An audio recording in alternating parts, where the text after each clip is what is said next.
자, 이제 본격적으로 한 구절, 우리에게 죄 지은 자를 사해 줄 가치가 어떤 의미를 갖고 있는지 한번 살펴볼게요.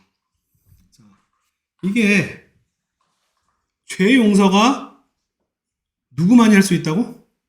하나님만이.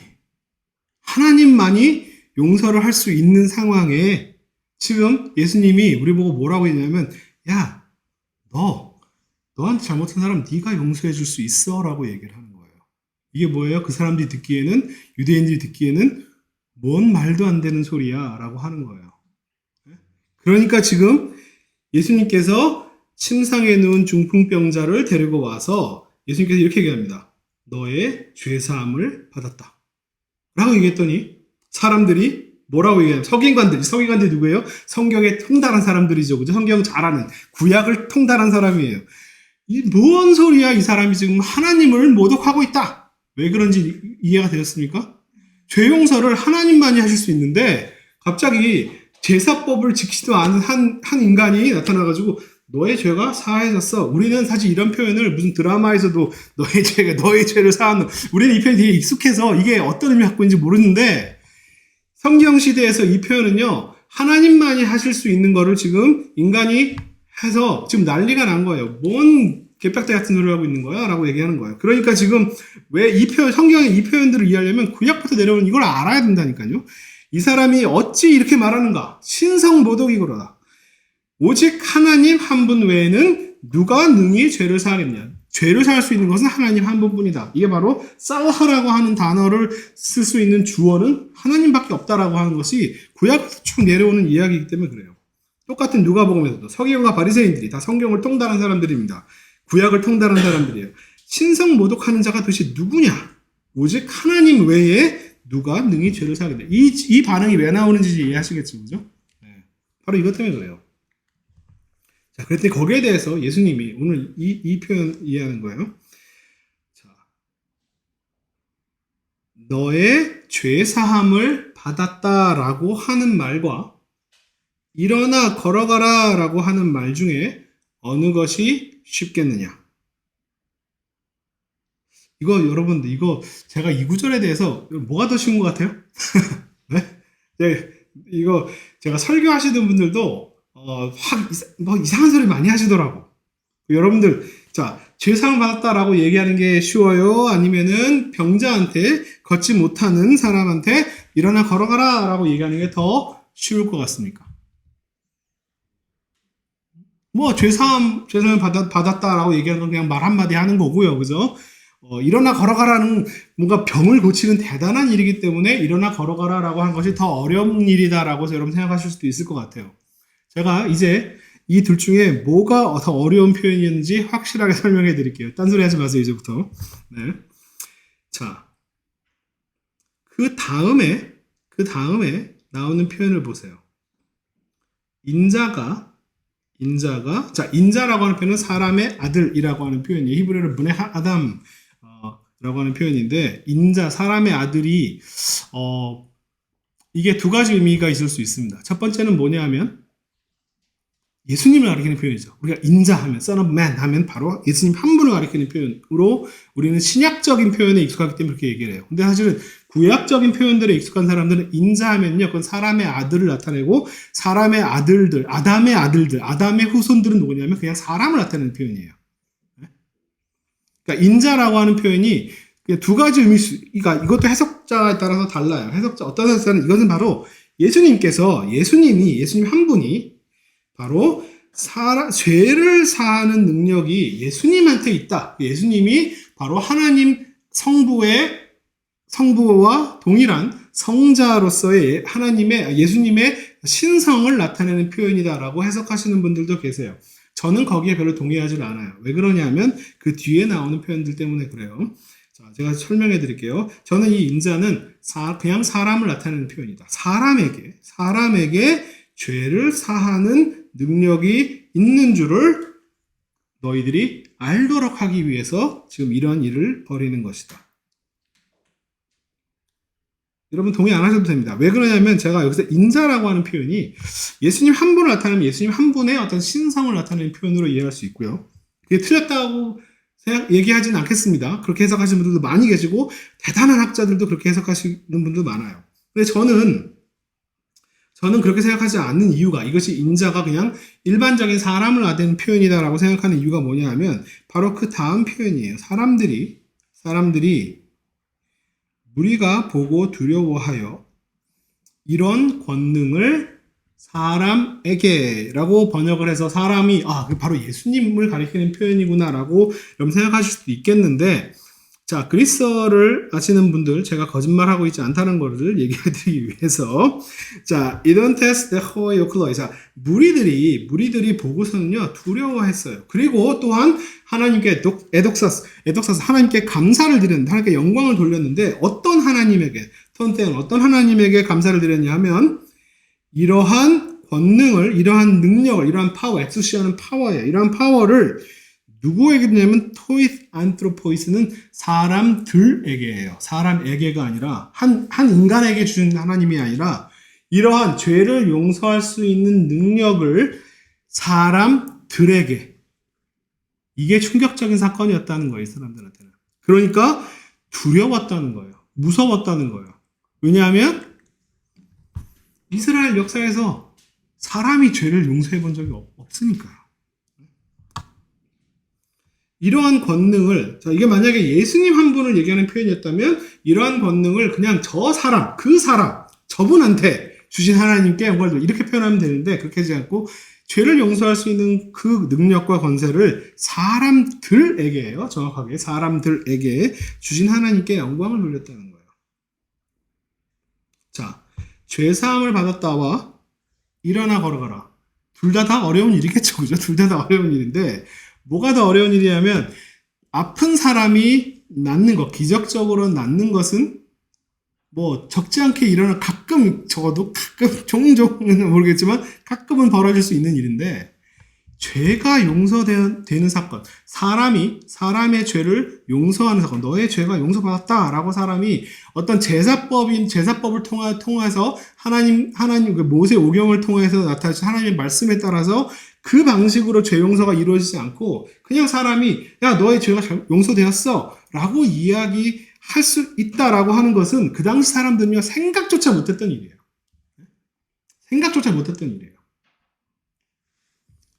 이게 가능해? 라고 할 만한, 생각도 못한 놀라운 일인데 이게 훨씬 더 어려운 거예요. 왜냐하면 생각조차 못 해본 얘기기 때문에. 그러니까 사람들이 저 사람이, 아픈 사람이 병을 낫고 걷는 걸 보고 우와, 하나님 대단하시네라고 얘기한 게 아니라 죄가 용서받는 것을 보면서 놀라운 거예요. 이게 어떻게 저럴 수가 있지? 그리고 병이 낫는 것은 죄가 용서받았다라고 하는 것을 확증할 수 있는, 모두가 볼 수 있는 증거일 뿐이에요. 이게 더 놀라운 일입니다. 그러니까 사람들이 다 죄 용서를 받는 것에 놀라운 거예요. 이게 이스라엘 역사에서, 이스라엘 종교사에서 가장, 저는 혁명이라고 하는 단어 외에 더 좋은 표현이 제가 없어서 이렇게밖에 표현을 못하겠어요. 전체 시스템을 다 뒤집는 사건이에요. 이게 정말 놀라운 사건입니다. 이렇게 얘기하는 게요. 사람을 용서할 수 있다라고 얘기하는 게요. 이게 이 사람들은요 생각조차 못 해본 일이거든요. 용서는 하나님만 하실 수 있는데, 그러니까 사람이 죄를 용서할 때 뭐 어디 신성을 모독하는 일을 하느냐라고 반응을 하는 거예요. 자, 그러니까 사람들이 보고 두려워했다라고 합니다. 두려워했다. 병자가 낫는 걸 보고 두려워한 게 아니라 죄가 용서받는 과정을, 아니 저렇게도 죄가 용서가 되는 거야? 이런 엄청 두렵고 놀라운 거예요. 자, 이게 지금 이 베드로가 질문을, 저기 예수님, 도대체 용서 몇 번 해야 되나요? 7번이면 될까요? 이렇게 질문하는 게 베드로가 멍청해서가 아니에요. 그리고 이 질문은 몇 번 회개가 가능하냐를 얘기하는 표현도 아닙니다. 중요한 것은 이 질문을 왜 하느냐예요. 왜 이런 질문을 던지느냐. 이유는 간단합니다. 죄를 용서해 본 적이 한 번도 없어요. 죄 용서가 어떤 식으로 이루어지는지를 제자들은 성경을 아무리 읽어도 사람이 사람의 죄를 용서할 수 있다라고 하는 표현이 무슨 말인지 한 번도 들어본 적도 없고 한 적도 없어요. 그러니까 예수님한테 물어보는 거예요. 예수님, 죄 용서가 사람이 사람 용서하는 건 어떻게 되는 거예요? 우리는 쉽게 현대인들은 뭐 예수님의 뭐 기도 주기도문에 용서하라고 얘기하셨으니까 서로 용서하는 것이 우리는 당연한 권리이고 당연한 능력이라고 생각하지만 이 사람들은 생각조차 못했던 사건이에요. 이스라엘 역사에서 죄란 무조건 하나님이 용서하는 거지 사람이 할 수 있는 게 아니에요. 만약에 사람이 할 수 있다라고 얘기하면 그것은 신성 모독을 나타내는 표현입니다. 자, 예수님의 이 놀라운 이 표현이 나타내는 건 여기서 끝나는 게 아니에요. 자, 몇 번이나 용서를 할까요? 라고 하는 몇 번이 지금 중요한 게 아니다라고 하는 표현이 바로 그 다음에 나오는 천국의 비유를 그 다음에 바로 연결해서 얘기를 하죠. 10,000달란트 빚진 자가 있는데, 그죠? 주인이 그 10,000달란트 빚진 자를 다 용서했다. 그랬는데 얘가 자기한테 100데나리온 뭐 액수 차이를 굳이 알고 싶으시면 100데나리온과 10,000달란트는 대략 한 60만 분의 1 정도 차이가 나요. 60만 배 정도 차이가 납니다. 그러니까 하나님이 여러분한테 얘기하는 표현이 이런 거예요. 그러니까 네가 너한테 네가 밤마다 막 이를 부두둑 깔고 막 이불킥을 하면서 저놈 새끼 저걸 내가 어떻게 해야 되는데 라고 생각하는 그 사람이 너한테 지은 죄는 네가 받은 죄의 한 60만 분의 1 정도밖에 안 되는 거야 라는 얘기를 해주시는 거예요. 네? 지금 이 비유는 몇 번을 용서하느냐와 관련이 없는 얘기예요. 그죠? 네가 다른 사람의 죄를 용서를 해줘야, 안 그러면 너의 큰 죄가 용서받은 것도 취소될 수 있어 라고 얘기를 하는 거예요. 그죠? 너희가 각각 마음으로부터 형제를 용서하지 아니하면 나의 하늘아버지께서도 너희한테 똑같이 할 거야. 이게 뭐냐면 죄가 용서가 이루어지는 과정에 대해서 이 시스템에 대해서 이야기를 하는데 지금 뭘 얘기하냐면 이게 바로 똑같은 표현이죠. 우리가 지금 주기도문 이후에 바로 예수님께서 설명하신 이 설명이 왜 필요한지 여러분 아시겠죠? 사람들이 몰라요 이거를. 이 사람들이 하도 들어본 적이 없는 얘기를 하고 있는 거야 지금 예수님이. 너희 잘못을 사람들이 너한테 잘못한 것을 너희가 용서해주면 하늘 아버지도 너희를 용서해줄 거고 너희가 만약 용서하지 않으면 하늘 아버지도 용서하지 않아. 라는 이야기와 지금 이 10,000달란트 빚진 자의 비유가 지금 동일한 이야기를 하고 있는 거예요. 이게 지금 뭐냐면 바로 우리가 사람과 사람 사이에 그리고 하나님과 나 사이에 수직적인 죄의 용서와 수평적인 죄의 용서가 서로 긴밀하게 연결되어 있다는 얘기를 하는 거예요. 이런 얘기는 듣도 보도 못한 얘기들이에요. 이 사람들한테는. 자, 뭐가 먼저냐? 수직적인 죄의 용서가 먼저. 만약에 10,000달란트 비유를 가지고 얘기를 하자면 하나님께 먼저 죄 용서를 받았으니까, 그죠? 그게 먼저다. 라고 얘기할 수 있고, 아니면 방금 봤던 마태복음 요 구절을 보면은 너희가 수평적으로 너에게 잘못을 한 사람에게 용서를 해줘야 너의 죄가 용서받는다. 라고 하니까 수평적인 죄의 용서가 먼저 벌어지는 무엇이 선행하느냐라고 얘기했을 때 저는 이건 마치 닭이 먼저냐 달걀이 먼저냐 같은 표현이라고 생각해요. 중요한 것은 뭐냐면 우리의 죄가 하나님에게로 수직적으로 용서를 받는 이 과정과 우리에게 잘못한 사람을 용서하는 이 수평적인 죄의 용서가 아주 긴밀하게 서로 연결이 되어 있다는 거예요. 이게 분리될 수 없는 거라는 얘기를 하는 거예요. 이런 이야기는요, 여태까지 한 번도 어느 누구도 한 적이 없는 얘기예요. 이스라엘 역사 속에서. 자, 이게 왜 그러냐면, 이게 왜 문제가 되냐면, 만약에 죄 용서가 이러한 식으로 진행이 된다면, 이런 식으로 죄 용서가 가능하다면, 성전이 필요가 없고, 제사의식이 필요가 없고, 그 제사의식이 죄의 용서라고 하고 둘러싸서 가장 권력을 행사하는 사람들이 누구냐면 제사장들이에요. 그죠? 제사장들의 권력이 필요 없어지는 거예요. 그러니까 예수님의 이 표현이 이 사람들의 존재 기반을 지금 흔들고 있는 겁니다. 그죠? 야, 니네 다 필요 없어. 인간의 죄가 용서받는 그 시스템, 사실은 종교 시스템은 사실은 죄의 용서를 둘러싸여 있는 시스템인데, 그 죄의 용서를 둘러싸여 있는 이 시스템을 다 필요 없어. 그냥 너의 죄가 용서받기 위해서 네가 하는 일은 뭐냐면 너한테 잘못한 사람을 용서하면 돼. 이거야. 이러면 다 필요 없어요. 성직자 필요 없어요. 속죄의식 필요 없습니다. 성전 필요 없어요. 이거 다 뒤집는 얘기라니까. 예수님의 이 얘기가, 이 표현이 여러분들, 이게 정말 그 사람들에게 되게 위협적이고, 예수님한테 저런 망발을 하는, 저놈을 갖다가 십자가에 못 박게 죽어야겠다라고 결심하게 된 충분한 배경이 되는 거예요. 왜? 이 예수님의 표현이 굉장히 제일 위협적이니까. 너희가 사람의 과실을 용서하면 하나님께서도 과실을 용서한다. 그렇지 않으면 하나님도 용서 안 해줘라고 얘기하는. 여러분, 우리가 주기도문을 외울 때 그냥 아무 생각 없이, 그죠? 아무 생각 없이 그냥 줄줄줄줄 이렇게 외우지 마시고요. 우리가 우리에게 죄 진 자를 사해 준 것 같이 우리의 죄를 사해 주옵시고라고 하는 이 구절 한 구절에 담겨 있는 이 의미가 되게 정말 놀라운 얘기예요. 이거는 노래입니다. 주기도문 노래. 여러분, 이렇게 하늘에 계신 아버지 이름 거룩하사, 이렇게 되게 웅장하고 되게 멋있는, 저도 참 좋아하는 노래인데, 이 가사를 한번 잘 보세요. 뭐가 하나 빠졌습니다.